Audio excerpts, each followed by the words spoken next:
भगवद गीता अध्याय 17 में आप सभी का स्वागत है। इस अध्याय का नाम है श्रद्धात्रय विभाग योग। श्रद्धा के विभाग। जैसा कि हमने अध्याय 14 में देखा था कि उसमें हमने तीनों गुणों के बारे में पढ़ा था। तीन गुण कैसे जो है हमें बांधते हैं इस प्रकृति से, और कैसे हम लोग उससे मुक्त हो सकते हैं। उसी का ये विस्तार है। इसमें भगवान बताएंगे कि कैसे हमारा एक एक क्षण जो है वो अ, तीनों गुणों से जो है प्रभावित है। यानी कि हमारे खाने से लेकर जो हम लोग दान देते हैं, उस सारे कार्य जो है वो तीनों गुणों से कैसे प्रभावित होते हैं, इसमें भगवान जो है हमें डिटेल में बताएंगे। तो आइए इस अध्याय की शुरुआत करते हैं। अर्जुन उवाच ये शास्त्र विधि मृत्सज्य यजन्ते श्रद्धयान्वितः तेषां निष्ठा तु का कृष्ण सत्वमाहो रजस्तमः। अर्जुन ने कहा, हे कृष्ण, जो लोग शास्त्र के नियमों का पालन न करके अपनी कल्पना के अनुसार पूजा करते हैं, उनकी स्थिति कौन सी है? वह सतोगुणी है, रजोगुणी है या तमोगुणी है? देखिए, कल का अध्याय भगवान ने समाप्त किया था यहाँ पे कि जो व्यक्ति शास्त्रों के आदेशों को नहीं मानते, उसके अनुसार कार्य नहीं करते, अपने मनोधर्म के अनुसार कार्य करते हैं, तो वो कभी भी परम सिद्धि को या परम सुख को या कभी भगवान के धाम को या प्राप्त करने के योग्य नहीं होते। वो आसुरी स्वरूप होते हैं एक तरीके से। तो उसी के ऊपर जो है अर्जुन का एक प्रश्न आया कि शास्त्रों के नियमों का पालन न करके अपनी कल्पना के अनुसार जो पूजा करते हैं वो किस स्थिति में होते हैं, कौन सी स्थिति में होते हैं? वो सतोगुणी माने उनको, रजोगुणी माने या तमोगुणी माने? ठीक है, तो मतलब भगवान बोल रहे हैं कि चलो, जो शास्त्रों के नियमों का पालन, मतलब अर्जुन ये पूछना चाह रहे हैं कि जो शास्त्रों के नियमों का पालन नहीं करते वो तो असुर हो गए, मान लो। लेकिन जो पूजा पाठ तो कर रहे हैं लेकिन शास्त्रों के नियम के अनुसार नहीं कर रहे, तो उनकी जो श्रद्धा है वो किससे प्रभावित है? सतोगुण से, रजोगुण से या तमोगुण से? वो लोग किस गुण में होते हैं, सतो में, रजो में या तमो में? तो श्री भगवान उवाच त्रिविधा भवति श्रद्धा देहिनां सा स्वभावजा सात्विकी राजसी चैव तामसी च इति तां शृणु। भगवान ने कहा, देहधारी जीव द्वारा अर्जित गुणों के अनुसार उसकी श्रद्धा तीन प्रकार की है। तो जो श्रद्धा है वो भी तीनों गुणों से प्रभावित है इस भौतिक संसार में, आप देख सकते हैं। सतोगुणी, रजोगुणी और तमोगुणी। अब इसके विषय में मुझसे सुनो। भगवान बताएंगे आगे कि वास्तव में ये जो श्रद्धा है वो भी कैसे हमें जो है प्रभावित होती है। तो देखिए, यहाँ भगवान यही चीज बता रहे हैं कि जो श्रद्धा है वो भी तीनों गुणों से प्रभावित होती है। भगवान यहाँ बोल रहे हैं कि जो श्रद्धा भी है वो तीन प्रकार की होती है। जैसे आपने देखा होगा कि जो लोग हैं कई तरह के व्रत रखते हैं। बहुत सारे ऐसे जो है माता जी हैं जो कि कई तरह के अलग अलग व्रत रखती है। ठीक है, किसी की नौकरी लग जाए, किसी की जो है शादी, बच्चों की शादी के लिए, नौकरी के लिए, सुख समृद्धि के लिए। ठीक है,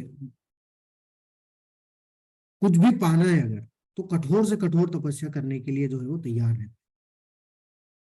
अगर आप इन लोगों को जाके अगर बोलेंगे कि आप ये सब जो है छोड़ के सिर्फ हरिनाम का जप करिए, आपको सब सब आपकी सारी सारी समस्याएं दूर हो जाएगी, तो ये लोग जो है नहीं करेंगे। क्यों? क्योंकि ऐसे लोगों की श्रद्धा जो होती है वो किससे प्रभावित होती है? वो रजोगुण से प्रभावित होती है, जिसमें व्यक्ति को क्या है, भौतिक लाभ की आकांक्षा रहती है, जिसको पूरा करने के लिए वो कुछ भी करने के लिए तैयार रहते हैं। कुछ भी करना है मतलब उनको बस अपने जो भी उनको फल चाहिए उस फल की इच्छा से, भोग की इच्छा से कार्य करते हैं। तो यहाँ आप देख सकते हैं कि ये जो लोग हैं राजसी, ये कर्मी है। वास्तव में क्या करते हैं? फल की इच्छा से कार्य करते हैं। और ये क्या है, पुण्य कर्म करेंगे तो कहाँ तक जाएंगे? स्वर्ग लोक तक ही जो है जा पाएंगे। वैसे ज्ञानी जो होते हैं वो क्या करते हैं? ज्ञान के माध्यम से अपने आप को शुद्ध सतोगुण में स्थित रखते हैं, लेकिन वो बंधे हुए होते हैं ज्ञान में। तो वो कहाँ तक पहुंच पाते हैं? सिर्फ ब्रह्म ज्योति तक पहुंच पाते हैं, क्योंकि वो भक्ति नहीं करते। लेकिन जो शुद्ध सत्व में होते हैं वो भगवान की भक्ति करते हैं, उन्हें प्रेम के माध्यम से भगवान प्राप्त होते हैं। तो वो वास्तव में भक्त जो होते हैं वो इस तरीके से अपने आप को ऊपर उठाने का प्रयास करते हैं। हे भरतपुत्र, विभिन्न गुणों के अंतर्गत अपने अपने अस्तित्व के अनुसार मनुष्य एक विशेष प्रकार की श्रद्धा विकसित करता है। अपने द्वारा अर्जित गुणों के अनुसार ही जीव को विशेष श्रद्धा से युक्त कहा जाता है। तो होता क्या है कि जो जिस गुण में होगा उसकी श्रद्धा भी उसी प्रकार से होगी। अगर कोई सतोगुण में है तो उसकी सतोगुणी श्रद्धा होगी, जो रजोगुण में उसकी राजसिक श्रद्धा होगी, जो तमोगुण में उसकी तामसिक श्रद्धा होगी।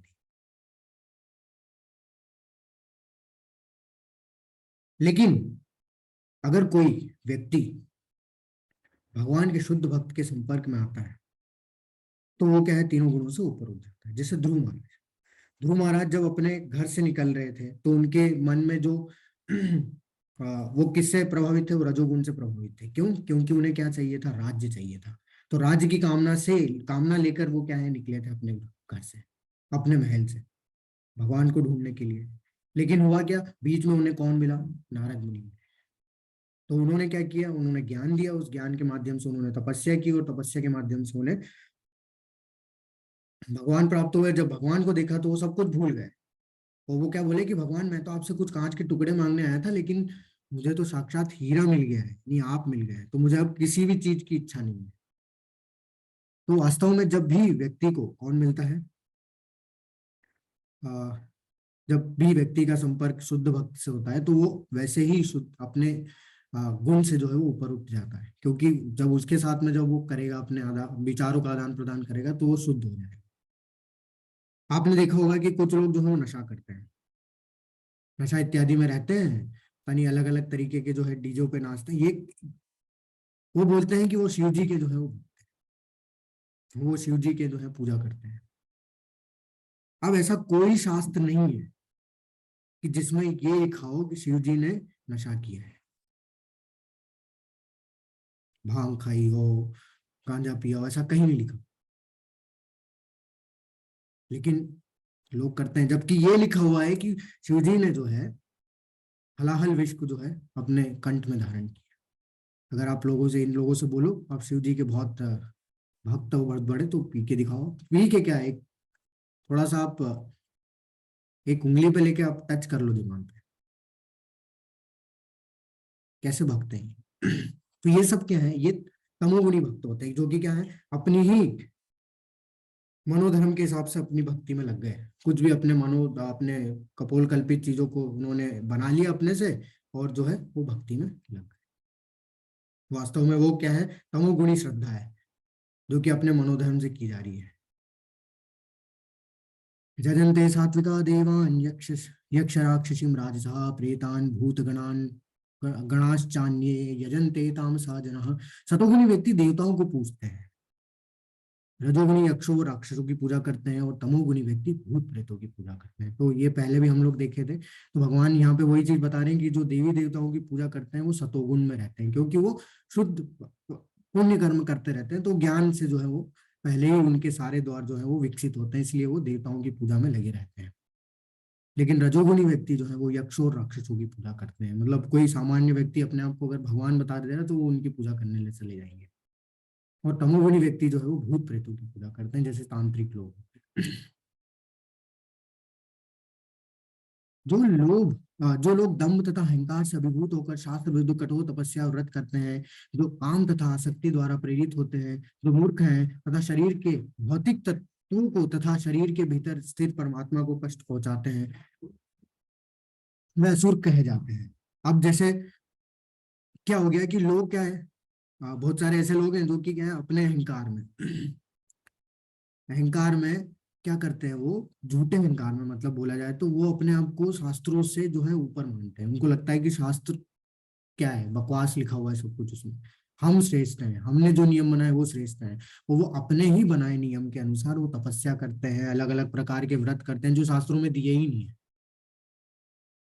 और उससे होता क्या है, फल की इच्छा से तो करते हैं, तो वो एक काम और आसक्ति से प्रेरित हो जाते हैं। और ऐसे करने से वो अपने को तो नुकसान पहुंचाते ही हैं, अपने शरीर को तो नुकसान पहुंचाते हैं, साथ ही साथ क्या करते हैं, वो शरीर के अंदर जो परमात्मा है उसको भी क्या करते हैं, कष्ट देते हैं। तो ये असुर है, क्योंकि ये शास्त्रों की अवहेलना करके कार्य करते हैं। जैसे आप यहाँ देख सकते हैं, ये जो अपना शरीर, जो अपना मुंह है, जो शरीर में फंसा के पता नहीं कौन सा ये कर रहे हैं। ठीक है, इधर जैसे रावण ने उठा लिया था कैलाश पर्वत। ठीक है, ये सब तो, ये जो है ये सब कैसी तपस्या है, ये सब जो तपस्या है ये सब आसुरी करते हैं, जो कि क्या करते हैं, अपने को तो तकलीफ देते हैं, और अपने शरीर के अंदर जो भगवान परमात्मा रूप में हृदय में स्थित है उसको, उनको भी जो है कष्ट पहुंचाने का कार्य करते हैं। अब मैंने आपको बताया था कि हमारा जो भोजन है वो तीनों गुणों से प्रभावित होता है। कैसे? तो सात्विक भोजन क्या होता है? अब देखिए, भगवान भगवत गीता कितनी ऐसी भगवत गीता है कि भगवान ने सिर्फ आत्मा के बारे में नहीं, भगवान ने शरीर को भी कैसा रखना है, स्वस्थ कैसे रख सकता है कोई व्यक्ति, वो इसके बारे में भी बताया है। तो यहाँ पे भगवान बता रहे हैं कि जो भोजन सात्विक व्यक्तियों को प्रिय होता है, वह आयु बढ़ाने वाला, जीवन को शुद्ध करने वाला तथा बल, स्वास्थ्य, सुख तथा तृप्ति प्रदान करने वाला होता है। ऐसा भोजन रसमय, स्निग्ध यानी तृप्त, स्वस्थ, स्वास्थ्यप्रद तथा हृदय को भाने वाला होता है। तो जो भोजन वास्तविक में हमें क्या दे, तृप्ति देता है, वो सात्विक भोजन होता है। ठीक है, जिससे तृप्ति नहीं मिल रही वो सात्विक नहीं है। तो जो हमें तृप्त कर दे, और उससे क्या हो, उससे हमारी आयु भी बढ़े, उससे हमारा स्वास्थ्य हमेशा सही रहे, ऐसा जो भोजन होता है वो, उसमें रस होता है, और वो हृदय को भाने वाला, मतलब कि वो हमें तृप्त कर देता है। मतलब कि अगर एक बार अगर आपने खाना खा लिया तो आप पूरा दिन जो है वो तृप्त रहोगे। ऐसा खाना जो है सात्विक खाना होता है। यही डॉक्टर भी बोलते हैं, है ना। डॉक्टर क्या करता है, डॉक्टर भी तो यही यही एडवाइस देता है कि आप ऐसा खाना खाओ जिससे कि आपका जो है स्वास्थ्य सही रहे। तो भगवान ये चीज पहले ही बोल चुके हैं, लेकिन हम लोग एक्सेप्ट नहीं करते इन चीजों को। इसके बाद राजसिक, इसका उल्टा जो होता है, अत्यधिक तिक्त, खट्टे, नमकीन, गरम, चटपटे, शुष्क तथा जलन उत्पन्न करने वाले। तो यहाँ आप देख सकते हैं कि ये जो है सात्विक भोजन है, और ये राजसिक है कि जो सब बहुत तीखा होता है, बहुत ज्यादा खट्टा, बहुत ज्यादा नमकीन, बहुत ज्यादा गरम, चटपटा, शुष्क, एकदम सूखा, जलन उत्पन्न करने वाला। तो ये जो तीखा होगा वो क्या करेगा, जलन उत्पन्न करेगा। ऐसे भोजन जो होते हैं राजसिक यानी रजोगुणी व्यक्तियों को प्रिय होते हैं। तो ऐसा भोजन क्या करेगा, दुख, शोक तथा रोग ही उत्पन्न करेगा। क्योंकि अगर मान लो किसी ने बहुत ज्यादा तीखा खा लिया तो अब उसको तो रोग होना ही होना है, और रोग से दुख पैदा होगा। तो शोक और दुख तो साथ में आएंगे रोग के। तो इसलिए ये जो ऐसा जो खाना होता है जिसमें कि ये कहीं अधिक मात्रा में जो रहती है, मिर्ची होती है, खट्टापन होता है, गरम होता है बहुत ज्यादा, चटपटा होता है बहुत ज्यादा, तो ये सब खाने जो क्या है राजसिक खाने में आते हैं, और ये क्या करते हैं, रोग उत्पन्न करते हैं। ये तृप्ति नहीं देंगे, ये शांति भी नहीं देंगे। अब कोई व्यक्ति अगर बहुत ज्यादा तीखा खा लेगा, या तो उसको कभी शांति होगी ही नहीं, तो उसको बार बार जो है वो पानी पीते रहेगा, मतलब वो कभी भी शांति नहीं बैठ पाएगा, क्योंकि वो तृप्त भी नहीं होगा। खाने से 3 घंटे पूर्व पकाया गया, अब ये जो आयुर्वेद की बात बता रहे हैं भगवान, तो आयुर्वेद में ये लिखा गया है कि खाने से 3 घंटे पूर्व पकाया गया भोजन जो है वो वास्तव में क्या होता है, तामसिक भोजन। स्वादहीन, उसमें कोई स्वाद नहीं होता है, वियोजित एवं सड़ा हुआ, झूठा तथा अस्पृश्य वस्तुओं से युक्त भोजन उन लोगों को प्रिय होता है जो तामसी होते हैं। तो एकदम जो सड़ा गला खाना होता है वास्तव में वो तामसी भोजन कहलाता है। ये राजसी और ये तामसी, जो एकदम सड़ जाता है, लोगों को पसंद है। तो कोई बता सकता है कि कौन कौन सा ऐसा जो है सड़ी हुई चीज जो लोगों को बहुत ज्यादा पसंद है, जो लोग बहुत पसंद करते हैं? जी, हरे कृष्ण माता जी। जी माता जी। हरे कृष्ण जी। सबसे ज्यादा सड़ा हुआ भोजन जिसे ब्रेड के रूप में लोग ले रहे हैं, नहीं और माता उनके जी, घर का ब्रेड, डेली का ब्रेकफास्ट होता है नहीं, जो ब्रेड है ब्रेड। वो तो वास्तविकता में हम लोग आ, उसमें तो प्रोसेस होता है, वो सड़ी हुई नहीं होती है, वो प्रोसेस किया जाता है। तो वो प्रोसेस सड़ा हुआ यानी कि उसमें तो हम लोग ईस्ट बनाते हैं ना, तो ईस्ट को हम लोग नहीं एक्सेप्ट करते कि वो सड़ा हुआ है वास्तव में। अच्छा, मुझे जी, तो वही लगता था नहीं नहीं कि नहीं, वो जो वही होता है। हाँ, वो ज्यादा टाइम के लिए अगर रखेंगे तो उसमें सड़न आ जाएगी, क्योंकि वो ईस्ट जो है ना वो एक तरीके से वैसे ही हम लोग बनाते हैं, लेकिन वो सड़ा हुआ नहीं होता, क्योंकि वो एक प्रोसेस, फर्मेंटेशन प्रोसेस होता है ना, उससे उससे जो है हम लोग बनाते हैं। वो ब्रेड सड़े हुए में काउंट नहीं होगा। अचार भी होता होगा, क्योंकि अचार भी रखा नहीं नहीं जाता माता है। जी, अचार भी नहीं होता, क्योंकि उसको हम लोग प्रोसेस करते हैं चूंकि, इसलिए वो नहीं काउंट करते हैं इसमें। वास्तव में ये सब चीजें प्रोसेस करके बनाई जाती है, मतलब जो ऐसे ही सड़ जाता है, जैसे फफूंद लग जाना, जैसे कई बार हो जाता है ना कि ब्रेड आप रखें और 2-3 दिन के बाद उस पे वो फंगस लग गया तो वो सड़ गई है। जी जी हाँ, जी। तो अब लोग अगर उसको भी साफ करके खा रहे हैं तो वो तामसी प्रवृत्ति के लोग हैं, ऐसा। जी। जी, हरे कृष्णा। सुमन माता जी, आप बताएंगे, आप अपने आप को अनम्यूट करेंगे। जी हरे माता जी। कृष्णा। जी माता जैसे जी। मैदा के बने हुए पदार्थ होते हैं ना, मैदा से चीजें बनी हुई चिप्स हो गए, जैसे ये रिफाइंड ऑयल में बने हुए चीजें। जी, ये माता जी राजसिक भोजन में आएगा, ये रजोगुण में आ जाता है। तो जितने भी हम लोग वेफर्स और ये सब जो देखते हैं ना, जो पैकेज, जो पैकिंग फूड हम्म। होते हैं, ये सब राजसी भोजन में आते हैं, क्योंकि ये जी। वैसे ही होते हैं, मतलब वो रखे हुए होते हैं बहुत सालों से। तो वो, क्योंकि आप देखिए जो बाहर के लोग हैं ना, बाहर के लोग क्या करते हैं, बाहर के लोग के पास इतना फ्रेश फूड नहीं है, पैकेज्ड आइटम वो खाते हैं पैकेज्ड कहीं। आइटम खाते हैं, तो वो वही डीप हाँ, फ्रीजर में रख के उसको कई कई दिनों के बाद फिर वो खाते हैं, तो ये राजसी भोजन में आ जाता है, क्योंकि वो वैसे ही रहता है, खाना वैसे ही गर्म है, गर्म करके वो खाएंगे, तीखा खाएंगे, खट्टा खाएंगे, तो वो वैसे ही हो जाता है वो एक तरीके से। जी जी। जी। ओके। जी बताइए। हरे कृष्ण। हरे कृष्ण। हरे कृष्ण। प्रीति माता जी, आप बताएंगे कि कौन सा ऐसा जो भोजन है जो कि बहुत पसंद है लोगों को, एकदम सड़ा हुआ। हरे कृष्ण प्रभु। जी मुझे हरे कृष्ण। लगता है कि और उससे बने होते हैं और आपकी आवाज अल्कोहल। कट रही, हाँ एग्जैक्टली, अल्कोहल। एग्जैक्टली, तो ये अल्कोहल एक तरीके से वही है जो बियर पीते हैं लोग, तो ये क्या है, ये सब जी जी वास्तव में सड़ा के, मतलब जो जूस हम लोग फ्रेश पी सकते हैं उसको, जूस को सड़ा के, मतलब फलों को जी सड़ा के जो जूस बनाया जाता है, तो वो लोगों को बहुत पसंद है आज इतना। आप देखिए कितनी दुकानें हैं शराब की, और जी कोरोना में भी सरकार को खोलनी पड़ी, जी लोग मर रहे थे। तो इस तरीके की स्थिति थी। बहुत बहुत जी धन्यवाद माता जी, एकदम करेक्ट जी। बताया आपने। तो धन्यवाद प्रभु जी, धन्यवाद। हरे कृष्ण। हरे कृष्ण। तो बिल्कुल जैसे माता जी ने बताया कि अब ये जो हाल है आज के समय में लोगों का है कि तामसी प्रवृत्ति है, तो आप देख सकते हैं कि लोगों को सड़ा हुआ ही खाना पसंद है। तो ये बहुत ही कठिन चीज है कि हम लोग को पता नहीं रहता, और लोग इसी को जो है एक्सेप्ट कर रहे हैं। तो ये जो शराब होती है ना, तो जूस हम पी सकते हैं, जूस की दुकान होगी शराब की दुकान के पास, लेकिन फिर भी आदमी वो जो सड़ी हुई चीज है उसको ज्यादा जो है इम्पोर्टेंस देता है और उसके पास जाता है। तो भगवान हमें यही चीज यहाँ पे बता रहे हैं कि वास्तव में हम लोग अपने शरीर को स्वस्थ कैसे रखते हैं सकते हैं, और हमारा जो कॉन्शियसनेस, हमारी चेतना है, वो कभी भी डिस्ट्रैक्ट नहीं होगी, विचलित नहीं होगी। वो कैसे होगी, जब हम लोग सात्विक भोजन का जो है सेवन करेंगे। अब जो हम लोग यज्ञ करते हैं ना, वो भी तीनों गुणों से जो है प्रभावित होता है। जो हम लोग यज्ञ करते हैं अपने घर में, यज्ञ अलग अलग तरीके के यज्ञ करते हैं, तो भगवान बता रहे हैं कि जो यज्ञ, यज्ञों में वही यज्ञ सात्विक होता है जो शास्त्र के निर्देश अनुसार कर्तव्य समझकर उन लोगों के द्वारा किया जाता है जो फल की इच्छा नहीं करते। तो आज के समय में सब लोग यज्ञ जो कराते हैं वो फल की इच्छा के ही होते हैं, कि कुछ उनको जो है उससे, जैसे ग्रह शांति होगी, मतलब ग्रह घर में शांति हो जाए, इसलिए हम लोग यज्ञ करा रहे हैं। तो वो हमको क्यों, मतलब अगर हम भगवान को प्रसन्न करने के लिए यज्ञ कर देंगे तो ग्रह में शांति ऐसी ही आ जाएगी, लेकिन हम लोग वो जानते नहीं, क्योंकि शास्त्रों का निर्देश यही बोलता है कि हम वास्तव में ये ऐसा यज्ञ कराएं जिससे कि कोई फल की इच्छा ना हो, बस हमारा कर्तव्य ही है। क्योंकि हमें भगवान ने यहाँ पे अगर इस लेवल पे, इस स्तर पे हमें बनाया है कि हम लोग सक्षम है यज्ञ करने के लिए, तो हमें भगवान की प्रसन्नता के लिए यज्ञ करना चाहिए, ना कि हमारी फल की इच्छा की पूर्ति के लिए। दूसरी चीज, अभी लोगों को पता ही नहीं कि शास्त्रों में कौन से यज्ञ की बात कही है ना, क्योंकि हम लोग सब पहले भी कभी शास्त्र पढ़े ही नहीं है और कभी सुने भी नहीं है बारे में कि हर एक युग का अपना एक यज्ञ होता है, हर एक युग का अपना एक युग धर्म होता है जिसको कि पालन करना पड़ता है भगवान से अपने आप को कनेक्ट करने के लिए। तो वही चीज है कि कलयुग का युग धर्म है, कलो तद हरि कीर्तनम, भगवान के नाम का जप। तो अगर हम लोग कुछ भी नहीं करें और सिर्फ भगवान के नाम का जप करें, हरि नाम संकीर्तन यज्ञ जो बोला गया है चैतन्य महाप्रभु ने जो हमें दिया है, वही शास्त्रों का निर्देश है। और अगर हम लोग उसको पालन नहीं कर रहे तो फिर हम लोग कहीं ना कहीं जो है सात्विक यज्ञ नहीं कर रहे हैं, फिर वही हमारा राजसी या तामसी यज्ञ हो रहा है। तो इसलिए इस संसार में, जो इस कलयुग में एक ही यज्ञ है जिससे कि भगवान प्रसन्न होते हैं और हमें वास्तविकता में शांति प्रदान करते हैं, वो है हरिनाम संकीर्तन यज्ञ। तो वो शास्त्रों का निर्देश है, अगर हम लोग उसके कर्तव्य का पालन करेंगे, उनके निर्देशों का पालन करके ये कार्य करेंगे, तो वो क्या होगा, सात्विक यज्ञ कहलाएगा।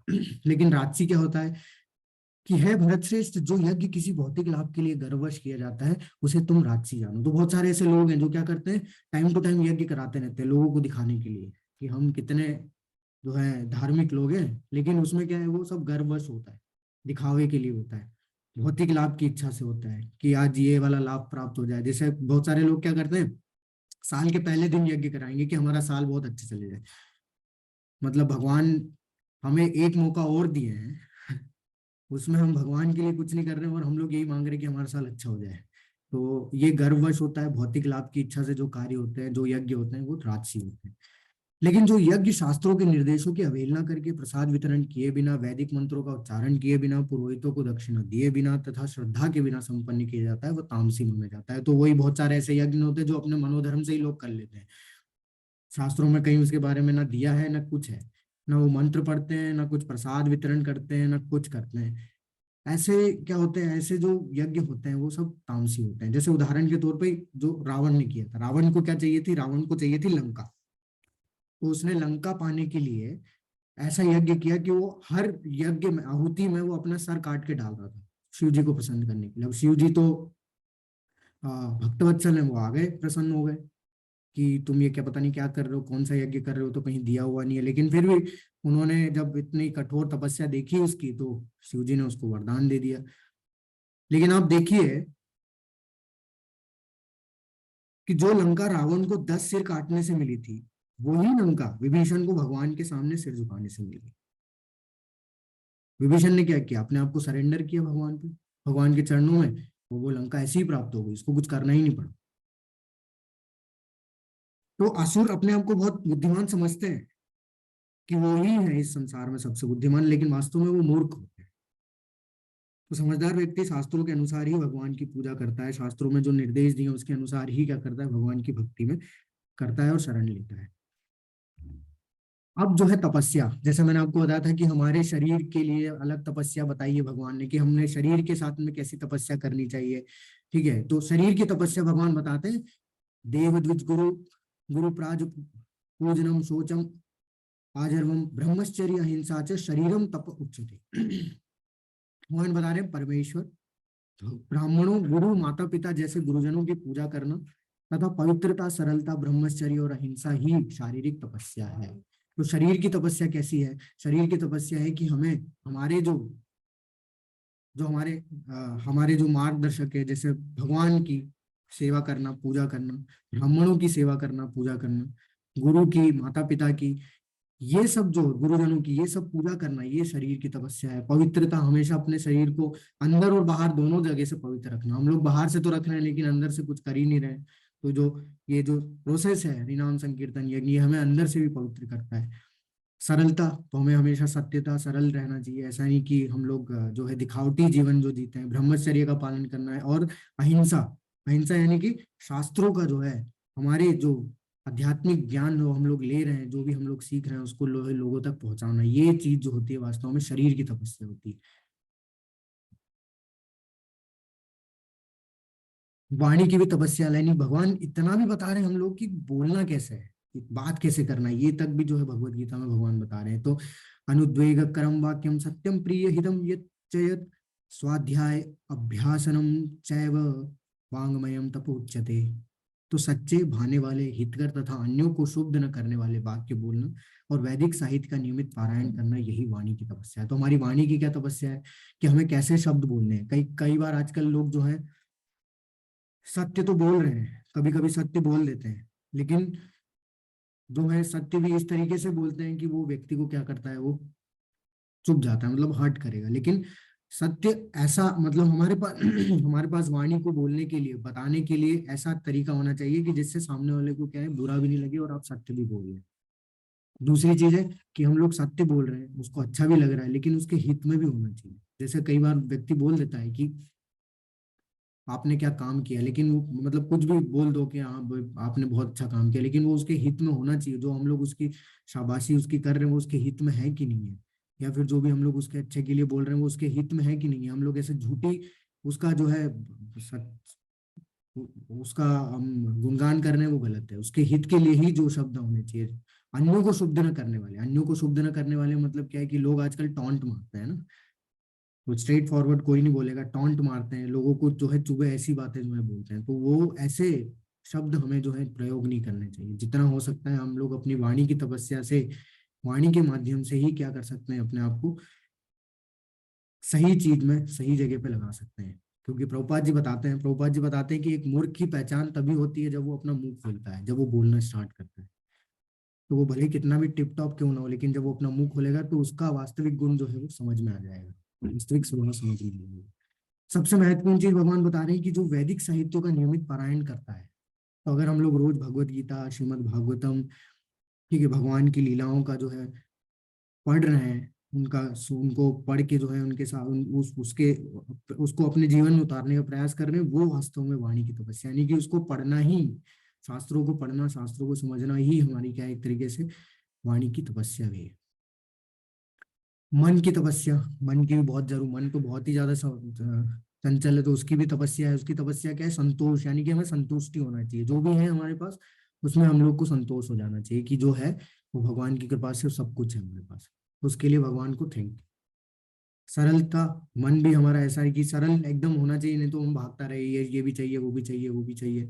गंभीर होना चाहिए, तो जो प्रोसेस हम लोग कर रहे हैं उसमें हमें गंभीरता लानी है। ऐसा नहीं कि ये जो प्रोसेस कोई मजाक नहीं है कि हम लोग बस उठे और करना चालू कर दिए। बहुत गंभीर गंभीर विषय है इस चीज में, क्योंकि जन्म मृत्यु जरा व्याधि को पार करना बहुत ही ज्यादा गंभीरता है। तो इसमें हमें, ये बहुत ही ज्यादा गंभीर विषय है, इसमें हमें गंभीरता की बहुत जरूरत है। इसलिए मन को भी क्या करना है? कठोर करके, मतलब कि कोशिश करके, अभ्यास करके उसको जो गंभीर करना है इन चीजों में, कि हमें मजाक में नहीं लेना है इस चीज को, ये प्रोसेस को। आत्म संयम नियंत्रण में लाना है, और जीवन की शुद्धि, तो ये जो प्रोसेस है ये हमें क्या करेगी? मन की शुद्धि भी करेगी और जीवन की शुद्धि भी करेगी। तो ये मन की तपस्या है। अब बात ये आ रही है कि इन तीनों में, ये तीनों अगर तपस्या हम लोग करते हैं तो वो कैसी, कौन सी, कैसे सात्विक बनेगी, कैसे राजसिक बनेगी और कैसे तामसिक बनेगी? तो भगवान बता रहे, भौतिक लाभ की इच्छा न करने वाले तथा केवल परमेश्वर में प्रवृत्त मनुष्यों द्वारा दिव्य श्रद्धा से संपन्न ये जो तीन प्रकार की समस्या सात्विक तपस्या कहलाती है। अब मान लो अगर कोई व्यक्ति ये जो तीनों कर रहा है, मतलब यज्ञ कर रहा है और जो दान दे रहा है ना, और ये सब जो कर रहा है, मतलब यज्ञ कर रहा है, और ये जो हमने देखा कि शरीर की जो तपस्या है, यज्ञ करना, और वाणी की जो तपस्या है, और जो मन की तपस्या है, ये अगर अपने हित के लिए कर रहा है वो, है ना, अपने फायदे के लिए, अपनी इच्छाओं की पूर्ति के लिए कर रहा है, वो क्या है? वो वास्तव में सात्विक नहीं है। सात्विक वही है जो कि भगवान की इच्छा की पूर्ति के लिए करेगा। ठीक है, तो भगवान की इच्छाओं की पूर्ति के लिए, भगवान की सेवा में अगर वो कार्य अपने कर रहा है, वो कार्य अगर वो उस तरीके की सेवा कर रहा है अपने तीनों से, शरीर से, मन से और वाणी से, तो वो वास्तव में सात्विक तपस्या कहलाती है। जैसे यहाँ पे उदाहरण दिया है कि भक्त क्या करते हैं, हर साल जो है अलग अलग परिक्रमा जो है जाते हैं, कभी वृंदावन परिक्रमा, गोवर्धन परिक्रमा भी, और मायापुर परिक्रमा भी। तो ये क्यों जाते हैं? उनको उससे क्या मिलता है? उल्टा तो उनके पैर दुखेंगे इतनी परिक्रमा करने से। लेकिन नहीं, वो किसकी प्रसन्नता के लिए जाते हैं? भगवान की प्रसन्नता के लिए। क्योंकि उन्हें क्या प्राप्त हो सके? भगवान का सानिध्य। क्योंकि क्या दर्शन हो सके? जहाँ पे भगवान ने जिस जगह पे लीलाएं की है, उसका जो है वो अपने पैरों के माध्यम से क्या कर सके? सेवा कर सके। तो ये एक तरीके से क्या है, किसके लिए कर रहे हैं, करते हैं सारे भक्त? भगवान की प्रसन्नता के लिए, ना कि अपने लिए। इसमें तो उनको कोई फायदा नहीं है, लेकिन फिर भी वो करते हैं जिससे कि भगवान प्रसन्न हो उनसे। तो ये जो तपस्या होती है सात्विक होती है। जो तपस्या दम पूर्वक तथा सम्मान सत्कार एवं पूजा कराने के लिए संपन्न की जाती है, वह राजसी कहलाती है। यह ना तो स्थायी होती है और ना शाश्वत होती है। तो अब देखिए, जो अपने ही अहंकार वश की जाती है ना, कि मुझे सम्मान मिलेगा, कि मैं ये अगर करूंगा तो मुझे बहुत सम्मान मिलेगा, लोग मेरी जो है वाहवाही करेंगे कि आप बताओ कितना संस्कारी व्यक्ति है, कितना अच्छा तपस्या में लगा हुआ है, सबकी जो है सेवा करता है। तो ये सब जो सम्मान की भावना से, सत्कार की भावना से, दिखावे के लिए जो किया जाता है, वो सब राजसी होता है। क्योंकि उसमें रजोगुण बहुत ज्यादा होता है, इसलिए वो क्या करता है, अपनी भोग इच्छा को पूरी करने के लिए, अपनी आकांक्षाओं को पूरी करने के लिए, लोगों से सम्मान आदर लेने के लिए वो कार्य करता है। लेकिन क्या ये स्थायी है? बिल्कुल भी स्थायी नहीं है। क्योंकि जो लोग आज आदर कर रहे हैं वही कल अनादर भी करेंगे, जो लोग आज सम्मान कर रहे हैं वो कहीं अपमान भी करेंगे, क्योंकि कहीं भी छोटी सी भी गलती अगर होगी तो वो क्या करेंगे? अपमानित कर देंगे। तो ये स्थायी नहीं है। दूसरी बात, ये शाश्वत भी नहीं है, क्योंकि इस तरीके की तपस्या कोई हमारे साथ हमेशा बनी नहीं रहेगी। अगर हम लोग सात्विक करेंगे तो सात्विक के माध्यम से हम लोग शुद्ध सत्व में आके वो शाश्वत हो जाएगी, वो हमारे साथ हमेशा बनी रहेगी, हमारे मरने के बाद भी वो हमारे साथ चलती रहेगी। लेकिन ये जो तपस्या है, ये जो राजसी तपस्या है, ये क्या है? ये कभी भी शाश्वत नहीं रहती। मूर्खतावश आत्म उत्पीड़न के लिए या अन्यों को विनष्ट करने या हानि पहुंचाने के लिए जो तपस्या की जाती है वो तामसी कहलाती है। अब तामसी समझ तपस्या क्या है? कि जो दूसरों को हानि करा, मतलब कि देखिए, पहले तो खुद को हानि पहुंचाते हैं वो लोग, और फिर उससे जो मिलने वाला फल है उससे जो है लोगों को भी हानि पहुंचाते हैं। ये तामसी तपस्या। कैसे? जैसे हिरण्यकश्यप ने क्या किया? इतनी तपस्या की कि जो चींटियां हैं उसके ऊपर घर बना ली। इतनी जो है कठोर तपस्या की उसने। और हुआ क्या? उससे जैसे ही उसको फल प्राप्त हुआ, उसने आतंक मचा दिया, उसने सब जो है तबाह कर दिया, सब सारे देवी देवताओं को ललकारा, उनको हराया, उनको। रावण रावण ने भी यही किया, अपने आप को जो है सब कुछ सर्वशक्तिशाली मान के जो है सारे नवग्रहों को जो है बंदी बना लिया, देवताओं को बंदी बना लिया। तो ये सब क्या है? ये ऐसी है कि जो आत्म उत्पीड़न है, मतलब ये मूर्तावश की जाती है अपने आत्मा को पीड़ा पहुंचाने के लिए, और तो और इसके साथ साथ जो उनको फल प्राप्त होता है इससे वो लोगों को भी जो है क्या करते हैं, पीड़ा विनाश करने के लिए कार्य करते हैं। तो ये तामसी तपस्या होती है। सबसे महत्वपूर्ण चीज दान देना, है ना। तो दान देना भी बहुत ही महत्वपूर्ण चीज है हमारे इसमें, क्योंकि वास्तव में हम लोगों को पता ही नहीं होता कि कैसे दान देना है, कब दान देना है। ठीक है, वो चीज बहुत जरूरी है। तो उसके बारे में भगवान बता रहे हैं कि जो दान कर्तव्य समझ कर दिया जाए।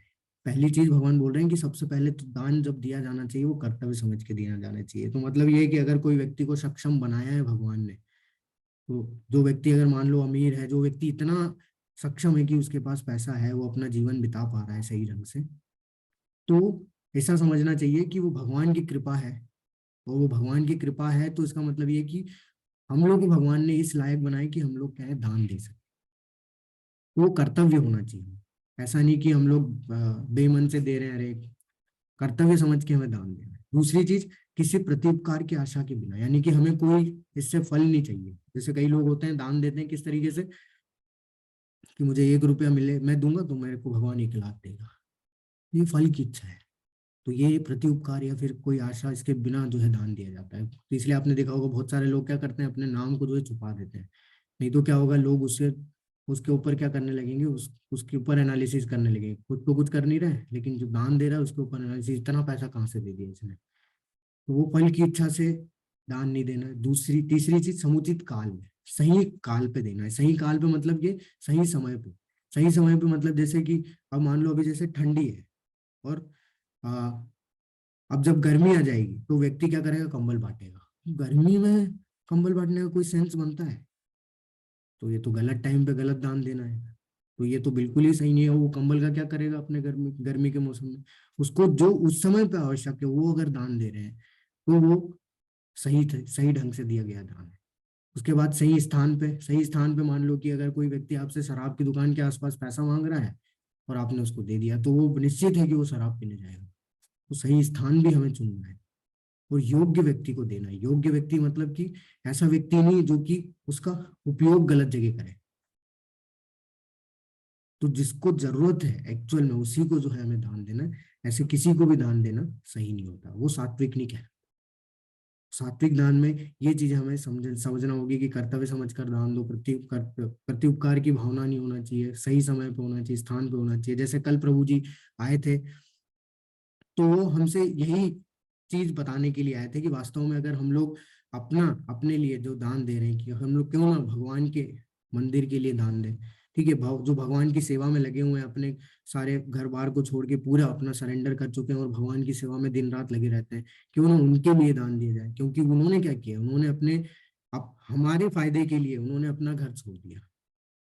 क्योंकि हम तो छोड़ नहीं पा रहे हैं, तो हम उन्होंने अपने फायदा नहीं देखा, क्योंकि उसमें तो उनका कोई फायदा ही नहीं, उल्टा तो उनको घर छोड़ना पड़ा। लेकिन फिर भी वो जो सन्यासी है, जो ब्रह्मचारी है, वो क्या करते हैं, वो हमारे लिए कि हम लोगों तक क्या पहुंच पाए, ये ज्ञान पहुंच पाए। तो वो दिन रात जो है वो लगे रहते हैं इसमें, पुस्तकें बांटने में, प्रसाद बांटने में, लोग इधर उधर जाके जो है लोगों को समझाने में, इवेंट कराने में। जिससे कि क्या होगा कि उनका फायदा होगा क्या, उनमें उनका क्या फायदा है, वो तो भगवान की सेवा में लगे हुए हैं। हम लोगों का फायदा देखने के लिए कि जो नहीं लगे, जिनको नहीं पता है, उनके लिए ये कार्य हमें करना है। तो हम भी प्रयास कर सकते हैं कि हम भी अपना जो है कुछ कर्तव्य समझ कर जो है दान दे, जिससे कि हमारा भी जो है क्या जुड़ जाए इसमें, भगवान के लिए सेवा जुड़ जाए।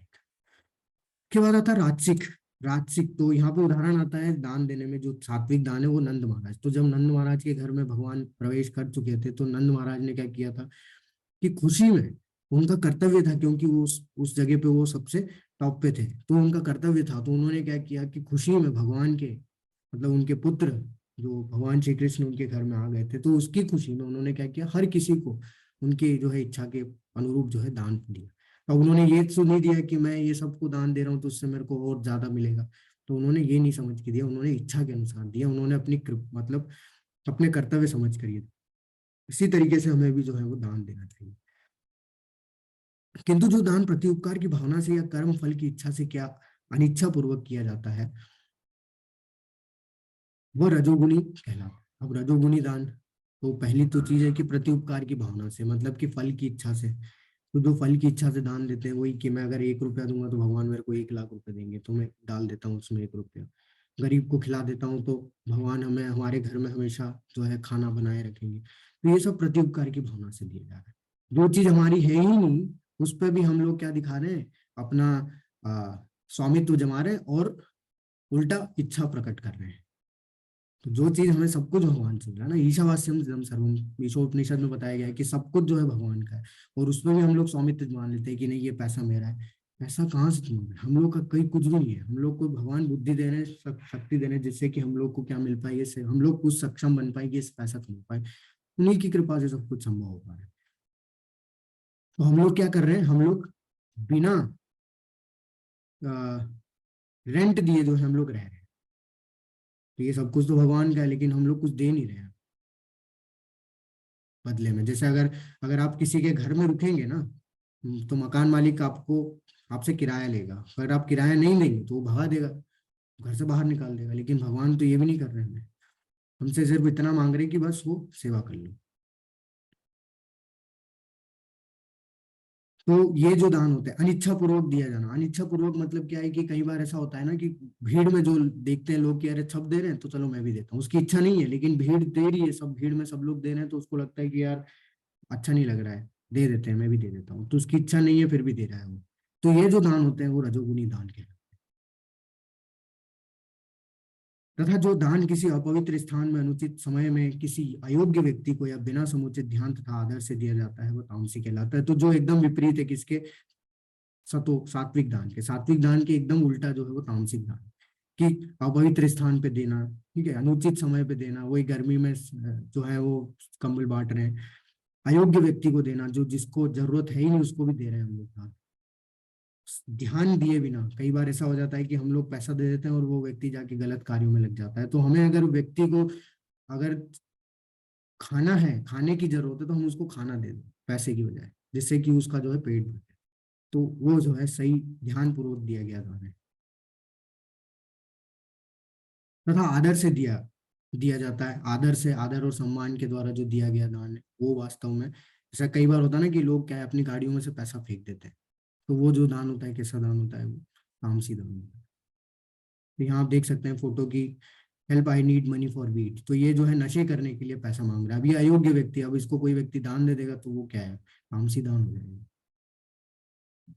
अब यहाँ पे भगवान बताते हैं ओम तत्सत जो है शब्द, तीन जो शब्द है ओम तत् और सत, उसका क्या महत्ता है हमारे इस भौतिक संसार में।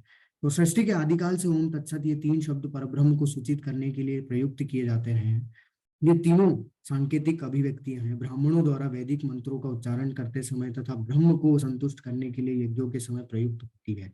तो ये वैसे शास्त्रों में भी दिया गया है, ऋग्वेद में ओम के बारे में बताया गया है, तत् और सत के बारे में छंदोग्य उपनिषद में दिया गया है, तो आप जाके पढ़ सकते हैं। तो जो ओम तत्सत है उसके उसका एक अपना मीनिंग है। तो पहले के जो समय में जो भी बड़े बड़े ऋषि मुनि होते थे, ब्राह्मण होते थे, वो सब क्या करते थे, अपने कार्यों को जब शुरुआत करते थे या शुरू करते थे तो ओम तत्सत के भाव या विचार से करते थे। तो वो बहुत जरूरी होता है। क्यों होता है कि अब वो हम लोग आगे देखेंगे कि वास्तव में ओम तत् और सत का मतलब होता क्या है। तो अभी हम लोग आगे देखते हैं कि ओम तत्सत का मतलब क्या बताया भगवान ने। तो सबसे पहले भगवान बता रहे हैं ओम। तो अतएव योगी जन ब्रह्म की प्राप्ति के लिए शास्त्रीय विधि के अनुसार यज्ञ, दान तथा तपस्या की समस्त क्रियाओं का शुभारंभ सदैव ओम से करते हैं। ओम मतलब विष्णु, ये सर्वोच्च लक्ष्य को इंगित करने के लिए है, वैदिक भजनों की शुरुआत में रखा गया है। तो देखिए ओम वैदिक मंत्र है ना। तो वैदिक मंत्रों के सबसे प्रमुख में आता है ओम। और ओम किसको दर्शाता है, भगवान बोले कि सारे वैदिक मंत्रों में मैं हूँ ओम। तो ओम दर्शा रहा है भगवान। तो वास्तव में जो ओम का मतलब बताया गया है, इसका क्या मतलब है कि जो कि कार्य जो भी हम लोग कर रहे हैं उसको करने से पहले भगवान का स्मरण करना चाहिए। तो जो भी व्यक्ति कार्य कर रहा है, यानी यज्ञ कर रहा हो या दान दे रहा हो या तपस्या कर रहा हो, उसको करने से पहले ओम के भाव से क्या करना है, हमें भगवान का स्मरण करना है, तभी हमें वो कार्य करना स्टार्ट करना है। तो पहली चीज है ओम, ओम यानी कि भगवान का स्मरण करना। दूसरी है तत्। मनुष्य को चाहिए कि कर्म फल की इच्छा किए बिना विविध प्रकार के यज्ञ तथा दान को तत् शब्द कहकर संपन्न करें। ऐसी दिव्य क्रियाओं का उद्देश्य भव बंधन से मुक्त होना है। तो अब तत् का भाव मतलब क्या है? तत् का मतलब ये है कि सब कुछ भगवान का है, यही मान के भगवान को अर्पित करते हुए हमें कार्य करना है, ना कि अपनी फल की इच्छा के लिए, जो कि हमारी फल या हमारी भोग इच्छा को पूर्ति करने के लिए नहीं करना है।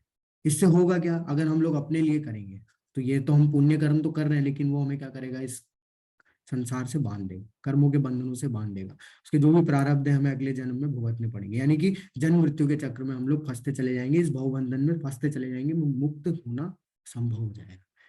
तो भगवान इसलिए बोल रहे हैं कि तत् के भाव से हमें क्या करना है कि सब कुछ भगवान को अर्पित करते हुए जो है यज्ञ दान और तपस्या करना, जिससे कि हम लोग क्या है, कर्मों के बंधनों से मुक्त हो जाए और भवबंधन से मुक्त होने के योग्य हो जाए। सत, परम सत्य भक्तिमय यज्ञ का लक्ष्य है और उसे सत शब्द से अभिहित किया जाता है। हे प्रथापुत्र, ऐसे यज्ञ का संपन्न करता भी सत कहलाता है। जिस प्रकार यज्ञ तप तथा दान के सारे कर्म भी जो परम पुरुष को प्रसन्न करने के लिए संपन्न किए जाते हैं वो सत है। सत का अर्थ है शाश्वत, प्रभु की सेवा के लिए की गई गतिविधियां सत्य को प्रकट करती है। इस तरह की गतिविधि में क्रियाओं का प्रदर्शन शाश्वत हो जाता है, गतिविधियों का उद्देश्य शाश्वत है और गतिविधियों के लाभ शाश्वत है। मतलब क्या है यहाँ पे? देखिए, जो कार्य भौतिक लाभ के लिए किए जाते हैं, है ना, वो सभी कैसे होते हैं? वो सभी टेम्पररी होते हैं, क्षणिक होते हैं। कुछ समय के लिए हमें जो है मिलेगा, प्राप्ति होगी, वो बाकी फिर समाप्त हो जाएगा। क्यों? क्योंकि ये जो भौतिक संसार है वही क्या है, वो भी टेम्पररी है। तो यहाँ पे मिलने वाला जो सुख है, यहाँ पे मिलने वाले जो भी फल है, वो भी सब कैसे होंगे? वो भी सब टेम्पररी होंगे, क्षणिक होंगे। लेकिन अगर हमें शाश्वत लाभ चाहिए तो उसके लिए क्या है, हमें शाश्वत के लिए कार्य करना होगा। शाश्वत कौन है? शाश्वत है भगवान। तो जब हम भगवान के लिए कार्य करेंगे तो हमारी आत्मा शुद्ध होगी और जो भी लाभ हमें प्राप्त होंगे वो हमेशा हमारे साथ बने रहेंगे, वो शाश्वत होंगे, यानी वो सत्य होंगे। इसलिए भगवान ने हमें यहाँ बताया है कि जो भी कार्य हम कर रहे हैं उससे उसमें क्या भाव होना चाहिए? हमारा ओम तत्सत का भाव होना चाहिए। तो कार्य शुरू करने से पहले हमें ओम तत्सत के जो है भाव से कार्य को शुरू करना है। ओम किसको दर्शा रहा है? कि भगवान का स्मरण करना है सबसे पहले। दूसरा, तत् जो बता रहा है कि भगवान को अर्पित करते हुए वो कार्य को करना है। और जो तीसरा है सत, सत ये है कि भगवान की सेवा के लिए कार्य करना। तो ये तीन के भाव से, ओम तत्सत के भाव से अगर हम लोग कार्य करेंगे तो कभी भी इस संसार में कभी भी बंधेंगे नहीं और मुक्त होने के योग्य बन जाएंगे, और जो भी फल हमें इससे मिलेगा वो शाश्वत है। हे पार्थ, श्रद्धा के बिना यज्ञ दान तथा तपस्या के रूप में जो भी कार्य किया जाता है, वो नश्वर है, वो असत कहलाता है और इस जन्म तथा अगले जन्म दोनों में ही व्यर्थ आ जाता है। और भगवान यही चीज बता रहे कि अगर हम लोग ओम तत्सत के भाव से कोई कार्य अगर नहीं कर रहे हैं तो वो सब नश्वर, उससे कुछ नहीं हमें प्राप्त हो, वो असत है। मतलब वो टेम्परेरी है, वो यहीं तक हमें जो भी मिलेगा बस यहीं तक सीमित रहेगा, उसके बाद फिर वही उसका जो फल है फिर हमें अगले जन्म में भुगतना पड़ेगा। तो इसका मतलब ये हो गया कि वो यहाँ पे तो हमें प्राप्त हो गया, फिर अगले जन्म में फिर से वही जीरो से स्टार्ट करके काम करना है। तो इसका मतलब ये कि इस जन्म में तो वो व्यर्थ हो गया क्योंकि वो शाश्वत नहीं है, और वो अगले जन्म भी में भी व्यर्थ हो गया तो क्योंकि शाश्वत नहीं है, फिर से जीरो से काम चालू करना पड़ेगा। तो जब तक हम लोग ओम तत्सत के भाव से हम लोग अपना कार्य नहीं कर रहे हैं इस संसार में, तो हम लोग क्या है, सारा जो भी हमें प्राप्त हो रहा है वो सब क्या है, नश्वर है। उसके जो फल है, वो जो भी दान, यज्ञ दान तपस्या से जो प्राप्त, सब नश्वर है। उनमें हमें कुछ भी जो है शाश्वत चीज प्राप्त नहीं होगी जिसके माध्यम से कि हम लोग इस संसार से मुक्त हो सके। बद्ध अवस्था में लोग देवताओं, भूतों या कुबेर जैसे यक्षों की पूजा के प्रति आकृष्ट हो। यद्यपि सतोगुण, रजोगुण तथा तमोगुण से श्रेष्ठ है, लेकिन जो व्यक्ति कृष्ण भावनामृत को ग्रहण करता है वो प्रकृति के इन तीनों गुणों से पार कर जाता है। तो प्रभुपाद जी बता रहे हैं कि अगर कोई व्यक्ति सिर्फ भगवान की सेवा ग्रहण कर लेता है और वो हरिनाम का जप भी करने लग जाता है तो भी वो धीरे धीरे क्या हो जाएगा, इन तीनों गुणों से ऊपर उठ जाएगा। सफलता पाने के लिए उपयुक्त गुरु प्राप्त करके उसके निर्देशन में प्रशिक्षण प्राप्त करना चाहिए, तभी ब्रह्म में श्रद्धा हो सकती है। तो वही प्रभुपाद जी वही चीज फिर दोहरा रहे हैं कि गुरु के माध्यम से ही हमारे अंदर जो है वो श्रद्धा भी विकसित हो सकती है। क्यों? क्योंकि जब तक हमारे अंदर की अज्ञानता साफ नहीं होगी तब तक हमारे अंदर श्रद्धा विकसित नहीं हो पाएगी। जब काल क्रम में यह श्रद्धा परिपक्व होती है तो इसे ईश्वर प्रेम कहते हैं, और यही जो स्तर है, श्रद्धा का स्तर, एक समय के बाद बढ़ते बढ़ते बढ़ते भगवान के प्रेम यानी कि भगवान से प्रेम करने के तक हमें जो है लेके जाता है। यही प्रेम समस्त जीवों का चरम लक्ष्य है। अतः मनुष्य को चाहिए कि सीधे कृष्ण भावनामृत ग्रहण करें। इस 17वें अध्याय का यही संदेश है। तो हमारा ये अध्याय यही समाप्त होता है।